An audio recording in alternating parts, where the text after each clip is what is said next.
Welcome everybody to Time Management, presented by myself, Dr. Dina Kurzweil, and Dr. Linda Macaulay. So time management plays an important role in teaching decisions, and this session will explore tips and tricks to help you focus on making the most of your teaching time. If you can take a look at the goals, give you a minute to read those.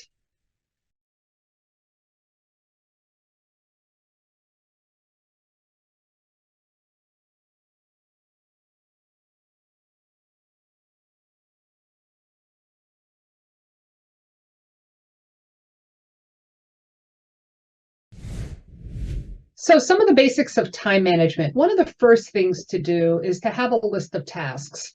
The key to time management success is to know your deadlines and set reminders. We suggest setting reminders 15 minutes before a meeting or event so you can prepare and gather your things. Create a daily planner of things you want to accomplish so that you can track your progress and get a sense of how much time you want to spend on each task and update it as necessary. Not having a limit really ends up allowing for project load. And project load then takes all these ideas of your tasks and your planning and just throws it out the window. One of the big things I like people to do is to remind them not to put meetings back to back, as it doesn't give you time to refresh and it heightens your stress. The 20-50 meeting rule suggests that the default length of a meeting should be 20 minutes instead of 30, or 50 instead of an hour. At the very least, you should give yourself 10 minutes to reflect, recover, and refresh before jumping into the next task or meeting. Thinking about distractions. In order to block out distractions, you must first turn off your email notification. Set a timer once in an hour to check email instead of every 15 minutes or every time you hear that ding going off. Make sure you minimize non-work distractions such as your cell phone, turn off notifications, or set your chat to do not disturb unless there's an emergency. And create a routine that makes the most sense for your position so you will not be able to procrastinate. These routines are really important in terms of setting yourself up, but also letting your team understand how you work and how things move within your work structure. And don't forget to reward yourself for completing tasks. Even the smallest task is important in terms of a reward. The reward doesn't have to be big. Could be a nice cup of coffee, could be going for a walk. There are a lot of things you can do to reward yourself. So some of the benefits of time management and, looking at this list here, I think we can all agree that when you're doing better at managing your time, you're a happier employee, you're a happier researcher, you're a happier scholar. But time management and really spending time thinking about how you're managing your time improves your creativity. There's a lot of research out there that talks about this. As a leader, it also lowers turnover in your workplace. People who stress the benefits of time management with their employees find lower turnover, increased productivity, enhanced reputation, reduced stress, and in our environment, improved teaching and learning. Now, all of these things sound easy, but things get in the way from us actually managing our time. And one of the biggest things that gets in the way is procrastination, which comes from the Latin to put off until tomorrow. But it's more than just delaying something. We're doing something against our better judgment, as the Greeks have talked about it, and we need to think about why we're doing that and what it does. So we need to think about and possibly reframe procrastination, because procrastination is not a character flaw. It's not something that is innate within us, that is embedded. And it's not about our inability to manage time. Awareness of procrastination always has us feeling stressed and not looking at ourselves in a positive way. But one way of dealing with procrastination, and procrastination is this way of dealing with these challenges and emotions and frustrations and boredom, and a way of dealing with the stress that happens around us. So we need to reframe this idea of procrastination by breaking procrastination. So think about procrastination, in other words, as identifying the underlying problems. So study your own avoidance technique. What are you doing or not doing? And how are you sabotaging yourself in terms of starting and finishing projects? Really spend time reflecting. Think about breaking up your projects into smaller chunks so that you don't procrastinate. You could have one large piece, but in smaller chunks, you're dealing with each of the problems within that task and allowing yourself to actually have success, which then can break that procrastination cycle. And try and look at tasks from a different perspective. Have somebody you work with come and look at your tasks and have them help you see it through a different lens. I like to tell people that procrastination at times is a higher form of thinking, because great ideas are only possible if we allow the conscious mind to find diversion and wander freely from time to time. We need to remember the power of the unconscious mind as well when we leave our task, because the brain continues to look for solutions below awareness until a solution pops up. So we need to embrace these ideas of serendipitous encounters and conversations that can promote procrastination in a positive way. It's said that Mozart used to procrastinate and think about music while he was going on walks and doing other things. And he would take notes and have papers to help him think about those tasks. So creative procrastination gives you time for all of these things. It gives you undivided attention. It helps you develop divergent ideas. It allows you time to reflect if you can reframe it in a positive way. It can at times provide that psychological distance we need from the stress of the activity and opens up that box so that we can think outside of it. One of the great things, as I just said, that we find is that walking boosts creativity too. So Mozart knew this before there was even any research on it. So the rock, pebbles, and sand. Remember that we only have so much time to do what we need to do to get things done. So procrastination can work to help us deal with some of these tasks, but we still have to make sure we're looking holistically at both the pebbles, things that are of average importance, the sand, very, very small but important tasks, and those big rocks, the big important things, and thinking through how we actually prioritize and break up those tasks. Just remember, we're not getting any more time in a day unless you move to an outer planet. So the next section will help us think about some more tips to help us think about managing our time and improving efficiency. So I'm going to turn it over to Dr. Macaulay to talk about some specific teaching tips. So now that we have some of those basics down pat, let's now consider some of those specific ways we can implement time management techniques in our teaching. And the first one I'm going to share is related to a way to save you time with grading and providing feedbacks. If you provide rubrics for your students for what they're completing assignments for, then they know what the expectations are, they know what's expected. So when you think about all the things they need to know and be able to do and how you want them to show you they know, if you articulate that in the rubric, then the students know what's expected, and you'll likely have less questions in class, less emails at 11:30 at night that you have to respond to, and so on. So if you can really reflect on what you want your students to know and be able to do and articulate that in the rubric, then the students know what they need to do. And you also have that rubric, which makes it easier for you to grade. Particularly in Canvas, you can just click the boxes right on the rubric as you go, and your grading can happen automatically. So that is definitely a time saver. And if, for example, if students are doing a presentation in class, if you have a mobile device or an iPad, you could literally hold that, and even on your laptop, you could do it. You could hold that in front of you as the students are presenting and be grading them as they present, writing a couple little comments to them quickly in between presentations while the next group gets ready.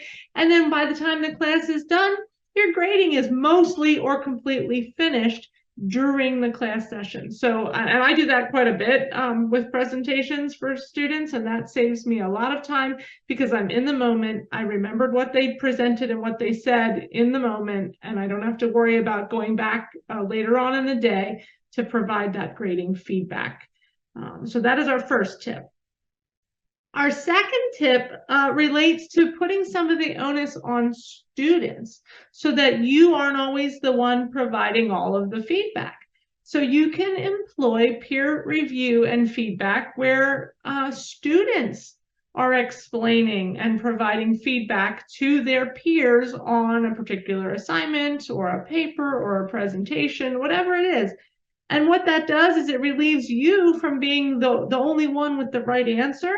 So it shares the wealth a little bit. And sometimes when students are confused, their peers can explain better because they're in closer proximity into the level of understanding as their fellow student. So sometimes they just can say things in a way that makes more sense. So think about opportunities where you can invite their peers to provide that feedback and support so that it helps all students learn better. The next idea Dina mentioned briefly as we were debriefing earlier, this particular strategy is called topical or group office hours. And here we're suggesting that you create office hour time for particular topics that you know students often have questions about, or for groups to come in that have similar needs. So when we think about meeting individual needs after a test, if there are students who need remediation, you could invite them to come as a group if they need similar things, so that you're not necessarily needing to eat up your time one-on-one. If similar questions are being asked during review sessions, for example, let them come into a group office hour and get clarification before that test so you can meet the needs of a group of students all at once.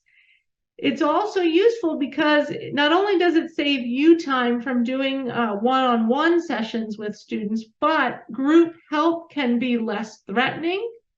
And in fact, as we mentioned in the previous technique, having peers present, they may be able to paraphrase and clarify or ask probing questions that allows their peers to better understand the content. And it does allow you to explain things one time and not have to repeat yourself over and over again.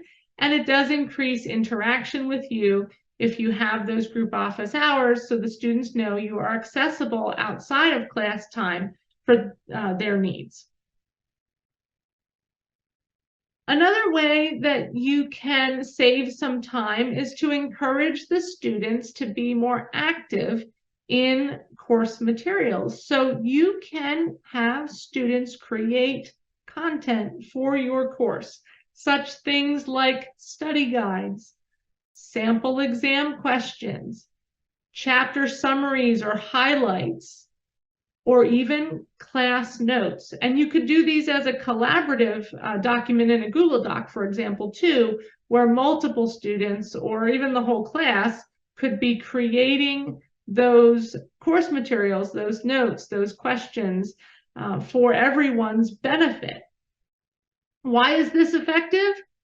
Well, it helps the students learn because now they're taking an active role in their learning process. But it also gives you a view into what the students are noticing as important, and also places where they might be confused or need clarification so that you can step in as the expert and provide that support and help that they might need. Another strategy relates to testing and assessments. When reasonable, it is always a good idea to take advantage of the Canvas quiz tool for auto grading assessments. If you use objective question types like true, false, multiple choice, the computer will grade the exam for you. So rather than having students use a bubble sheet or something that you have to grade on pieces of paper by hand, use the technology to do some of that heavy lifting for you. And a little tip or trick I've learned along the way, if your test has both objective and subjective question types, separate the test into two parts. The first part being all of the objective questions so that Canvas can grade the test right away and let the students know how they did and provide any feedback you might have included with the questions. And then put the open-ended questions or the subjective questions, the essay questions, the short answers in a separate test that then you can go back and review and score. That saves some time because it's quicker to go through the test if all the open-ended questions are together. And it also then allows for you to provide separate feedback and score on those questions and allow the student to see how they were doing on the other part immediately. And then the last tip I have for you is a huge time saver. And it is not one that you will realize until after the fact. If you didn't know, Canvas Classic quizzes, if they are more than 25 questions, will not show all of the question information when you are looking at the test to edit it to make sure it's ready to go. It only shows the question stem. It does not show the multiple choice answers, or sometimes even all of the quiz question isn't visible unless you click the little pencil to edit it, which is across from each individual question. So think about this. If you're writing a midterm or a final that might have 100 questions or more, imagine having to click that pencil 100 times to double check that that question is correct and accurate and ready to go for those students every semester. It takes a long time to double check if your questions are longer than 25 questions on your test. So I would recommend the little trick of keeping your classic quizzes under 25 questions so that you can immediately see all the details of the question just by scrolling. And you never have to click an edit button at all unless you want to change something about that question. And you might be saying, well, if I do that, how does that impact the grade that the students will get? Remember that you can make groups of assignments in Canvas so that the grade is figured out appropriately based on categories. So you can have multiple parts to a quiz that you will then combine into one final grade just by using groups in the grading assignment section of Canvas. And if you need help making sure that your grades are calculating the way you expect them to, by all means, you can reach out to the LMS team, of which I am a part, to support you and make sure that your grades are calculating the way you like, and also maximizing your time by making you use the tool in the most efficient way possible. The next tip we have for you is group assignments. If you are having students work together and that group will submit one thing on behalf of everybody who worked on it, make sure you use the group assignment tool in Canvas. If you select the group assignment option on the assignment, you then will assign a group set to that assignment. So you'll create those group sets in Canvas under the People menu or directly from the assignment itself once you click that group assignment setting. And then all the students that are in a particular group will get the same grade and the same feedback just by you posting it once. So once one student in that group submits the assignment, it appears like everybody in the group has submitted the same thing. And once you grade one of them, everybody in that group sees the same grade and the same feedback. So no more copy pasting comments and grades to multiple students who work together. Just make sure if you're going to do a group assignment that you have the setting in Canvas selected as a group assignment before students submit anything. Because if one or two students submit something early and then you go in and create the group assignment, it will be cumbersome to provide the feedback to the students. So make sure you set that up before the semester starts so that you know the tool will work properly within Canvas to save you time. The next tip we have for you is called Course Q&A, and we mentioned this a little bit earlier too. If you create a course discussion board, a Q&A discussion board in Canvas, I would recommend you subscribe to it. There's a little button near the top right that you can click to subscribe to that particular discussion board so that you get an email when somebody posts a question to it. This way, instead of using your email to respond to student questions, you put those responses in a public place for everyone to benefit. Now, of course, you're still going to use your email for those private individual questions that are not necessarily appropriate for the whole class to see. But if you're getting an email from multiple students that says, you know, what are we supposed to study for the next exam? There's no need for you to respond individually in email to those students. You can instead copy paste that email question into this discussion board and respond to it there so that every student in the class benefits from the answer. Because you know how the saying goes, if one person has the question, multiple other people probably have the same question. So doing it in a course discussion board will let everybody benefit. And then all the questions get answered there for everyone to see, and it almost becomes an FAQ over time in the course, because you can leave that discussion board there when we copy your course from semester to semester. So those common questions will then be there for students in the future. But it also gives you opportunities for revision or enhancement to your course from one semester to another to avoid those questions altogether. It's really good when you do this FAQ to make it part of your discussion when you talk about your syllabus, to say that there is an FAQ here, to check the FAQ before they come to you with questions and make this part of the expectation that you have for your class. A lot of times, if somebody has a question that I know is in my FAQ, I will tell them to go and ask them, did you check the FAQs to see if it, you know, that question, I think that question is actually there. Or even better, because we want to support our students, give them the link to the post as your reply. So you don't have to spend time rewriting the answer. You can just give them the URL link and they can go read it.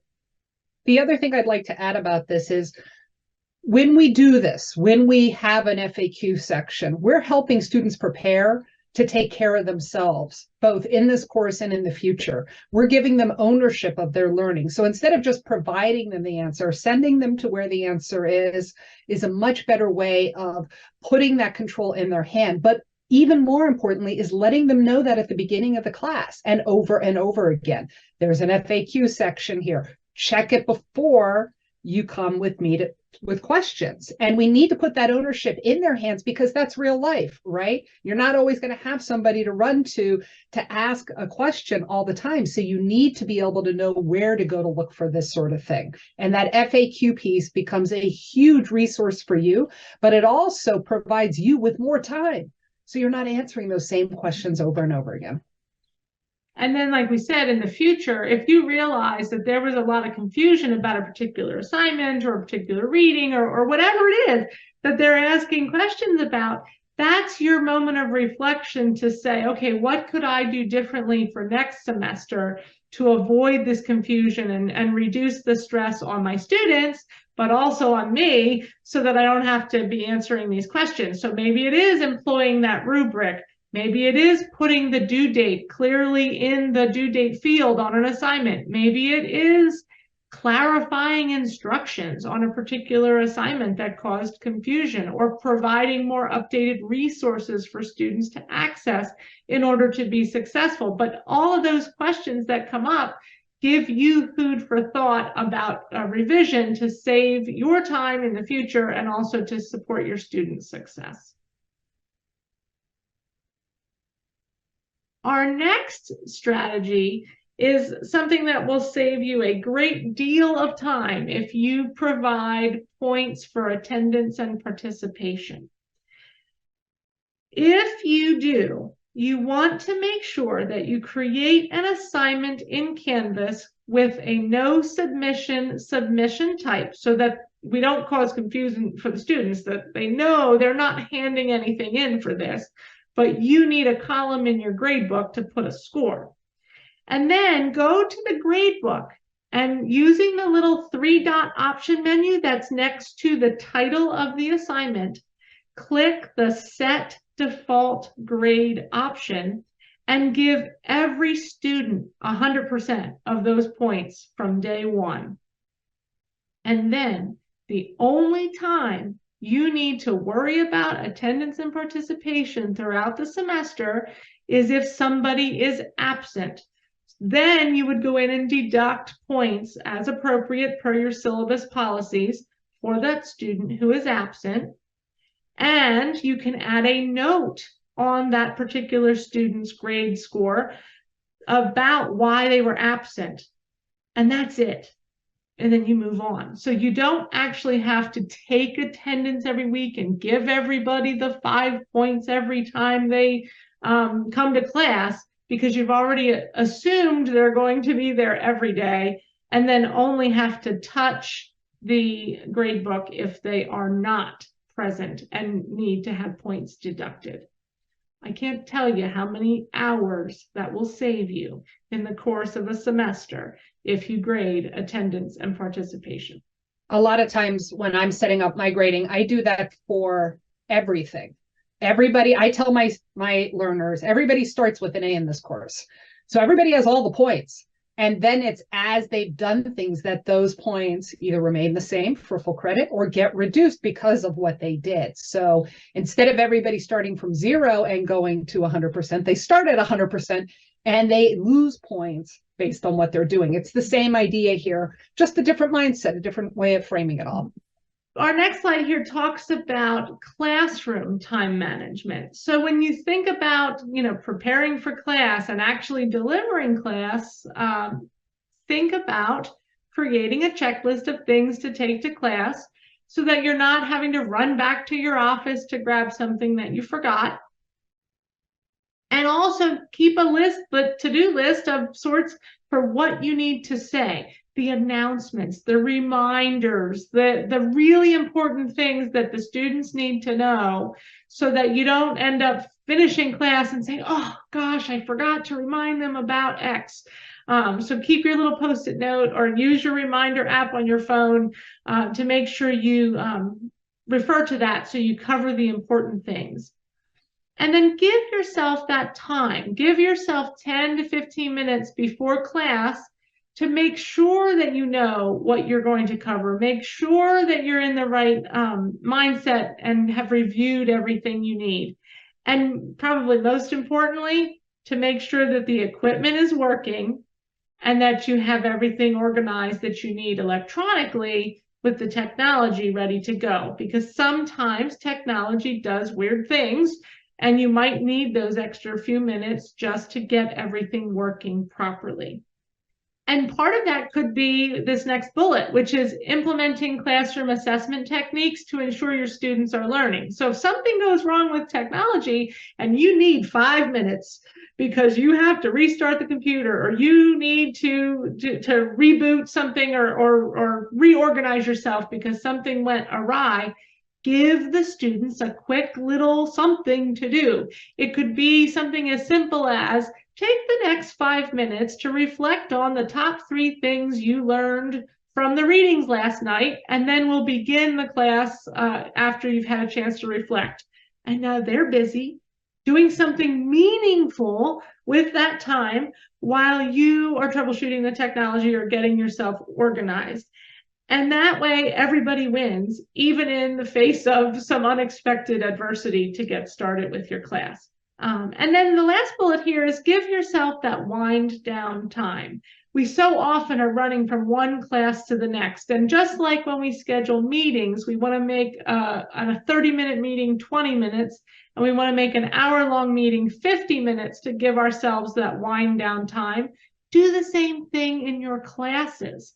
Make sure you have a few minutes to review what you did in class. So kind of just like we do with when we write an essay, you say what you're going to say up front, then you say it, and then you review it and say it again at the end, right? Do the same thing in your classes. State what you're going to do in the class today, then actually do it, and then at the end, review what you did and what you said at the end to put the bookends on the class. It will help your students remember what's most important. It will help them stay focused, and it gives you a chance to add that reflection piece so that you can then jot a couple notes about what went well or what you might change for the future, and either jot that down on a Post-it note or a piece of paper, or if you're like me, those Post-it notes get lost, or then you forget which class it was actually in reference to when you find it on your desk a week later. You could create a page in your Canvas course for notes and keep it unpublished so only you can see it, and then you can quick jot notes about each class session right there, save the page, and then it's there for you the next time you teach the course as ideas for revision or things that you need to update. And that way, you know, even a year later, when you go back to revise for a new semester, you remember what you need to do. So now I'm going to turn it back over to Dina to talk a little bit about time management for your scholarship service and email. So how do you manage your scholarship service, email, all of that? Overcommitting to scholarly activities is definitely, I think, a problem in academia, but I'm also seeing a trend here of people putting their own writing on the back burner over other people's writing. So that seems to be a really big trend that occurs in academia.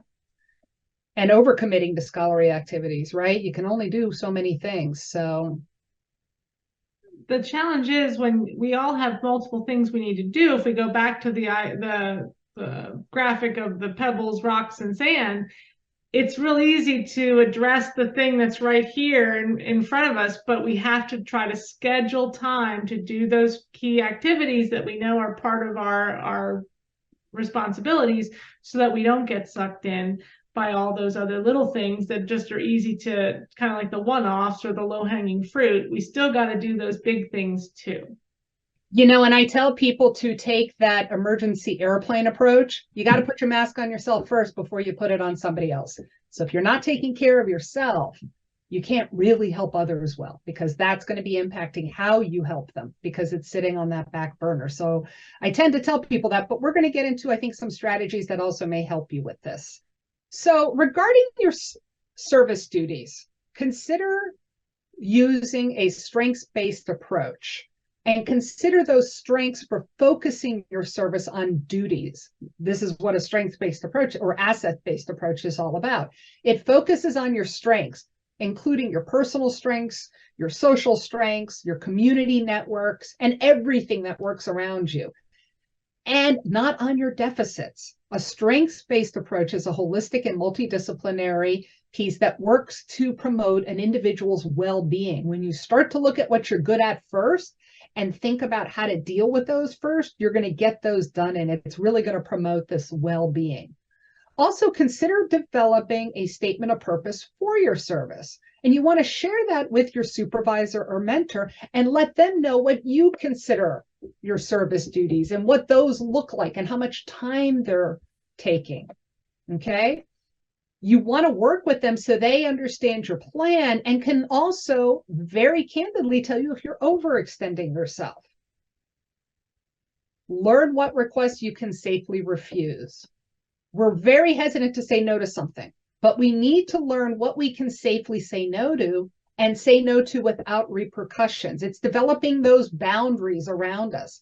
And sometimes we need to ask somebody, yeah, I can do that, but based on this other list I'm doing for you, what can I take off the plate? Because I can't do all of this in the time you've given me.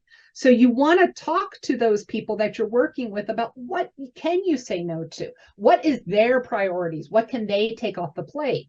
And people a lot of times will say, well, there's nothing I can take off that plate. Everything here is important. And then it's a different conversation. And then you need to ask them exactly what are the priorities then of that huge list of stuff maybe you have doing, so that you can work on knocking each piece out in an appropriate way. You want to try and get to know, I can't do this. No, I cannot do this. No, I'm not going to do this. But you need to learn where you can safely refuse, and you need to work with your supervisor to understand how to have that communications. A lot of times we don't have that communication with our supervisors about saying no or about reprioritizing tasks. And we need to do that. And we need to do that regularly when the task list gets big. And then another way to deal with your service duties is see if you can do a small portion of a service duty instead of the large, big picture. So instead of being on a committee for all of education at USIS, maybe you're on a subcommittee just for Education Day, because that's a smaller piece of the service that you can deal with. Think about how to break down these service duties into smaller pieces so that you can still be involved, you can still get and provide service, but you're doing them in smaller pieces instead of a huge encompassing piece that takes up a lot of your time. So regarding scholarship, I know a lot of people talked about putting back their own writing back on the back burner. I highly suggest people develop a specific research agenda and goals, and work with and develop agreements with co-authors and researchers. Now, this is a really important piece. When you develop a research agenda with your own goals and your own agenda, that's for you in your own writing. But if you're going to be working with co-authors and researchers on another piece, you need to develop your own research goals and agendas with them, okay? They need to understand that agenda. When I say an agenda, it's not just what you're talking about, but it's the timeline, the responsibilities, who's going to do what. How does that work? Who does what review? What is the timeline for getting that review done? When I finish my review, who does it go to? Once you have that timeline of all those milestones set out, you know in advance, hey, I'm getting the paper to work on for the next 3 days, and I can do what this next bullet says and create a block of time in my calendar for doing that piece. Now, for doing my own research, I may block off time each semester, every week to do that. And that should be set in stone, where honestly only your supervisor can take that time away from you.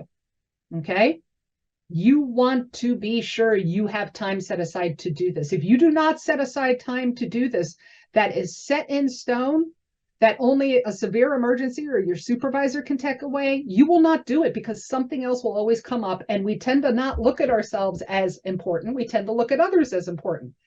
Okay, and we want to help others, but those can be distractions to what we're trying to do. So we need to put them in compartments so that we know what is for me, what is for others, and what are those distractions that are going to come in. And I'm going to hit this point again. Be sure to reward yourself for completing research. Do something. If you worked with others, do something with the research team. If it's just for yourself, do something that means something for you. Maybe it's taking a nice hike over the weekend. Maybe it's sitting down and reading just, a good murder mystery, because you never get time to do that and you enjoy those. But reward yourself for doing these things. And keep in mind, when you're scheduling out your scholarship and your service, if you're clear about that research agenda, and if you're clear about your purpose, your statement of purpose, it's easier to maintain that schedule and get those things done, because what you're going to be working on actually fits and makes sense for what you're supposed to be focusing on and doing. So it's a lot easier to accomplish. If you're finding yourself procrastinating or avoiding because you're really not interested or energized to do it, then maybe you need to go back to that research agenda, or you need to go back to that statement of purpose for your service and make sure that you refine it to meet your needs so that you're saying yes to the right things. For those of you that are supervisors out there, I also want to emphasize the importance of talking to your teams about setting up blocks of time for their scholarship and service, and about your expectations about how to deal with an employee not having enough time to do something, and how you want those conversations to happen. If we don't talk to people about this, they're not going to make it happen. They're not going to understand how to focus, and the expectations you have for their productivity in terms of scholarship and research will go down. We all know we should back up our work, but do we? Most of us say no. So let's go over some simple things to keep time in your hands on your work and not on the keyboard of a broken computer.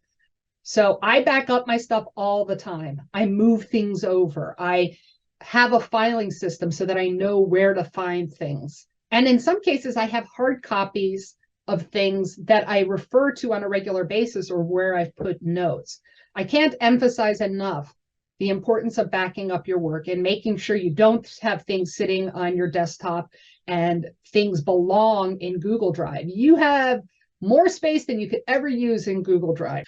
Because that's our preferred and safe encrypted way of keeping our work files safe. So as I've said many times, you want to discuss with your supervisor and leadership their goals for your work. What are their expectations? If you're not having this conversation, you don't know where you sit with your supervisor and your leadership. So you need to be sure that the goals that you have are in alignment with the goals that your supervisor and leadership has. Now, why is this important? Well, because this is going to help you set up your deadlines and your schedules. And it's going to allow you to make others aware of your commitments. People like your chair, your colleagues, your staff, your employees, your students, and your family. Everybody should be aware of when you are dealing with something that, hey, I'm going to be in the midst of this for the next 2 days, so I'm going to be very focused and can't really deal with anything unless it's an emergency. And there's nothing wrong with saying that to people. You just need to be sure that you've had these conversations in advance with your supervisor and leadership so that they're aware. Include colleagues in plans for time management. If I have a big deadline coming, I may tell my staff, hey, the next 4 hours, I am going to be very engrossed with something. Please don't ping me unless it's an emergency. Okay. And that way people know I'm trying to focus and not to bother me. There's a great function in our Google email system that allows us to say that we're busy. We can put in our do not disturb messages. We can put in custom messages. Use those to help people know where you are. And be sure to discuss with your supervisor and leadership how to deal with overload. And if you're a supervisor or a member of leadership, have a plan for how to deal with overload. What is your response to people saying, I have too much on my plate? And be sure that your response to people has been vetted. So email. Yeah, everybody reads their email. It's like this little triggering bing that happens in our life that makes us all jump.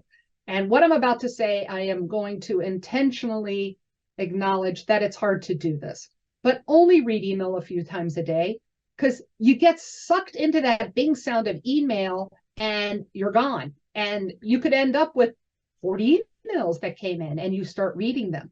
So schedule times to review your email only a few times away. And when you do, complete the task. Manage email in your filing systems using folders and tags, which is part of our Google suite, and make sure you have a consistent plan in place for the use of your email folders and tags so that you can find messages.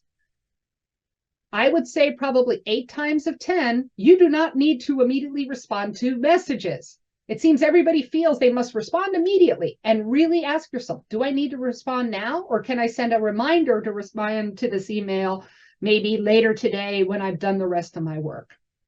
Away messages are not just for vacation.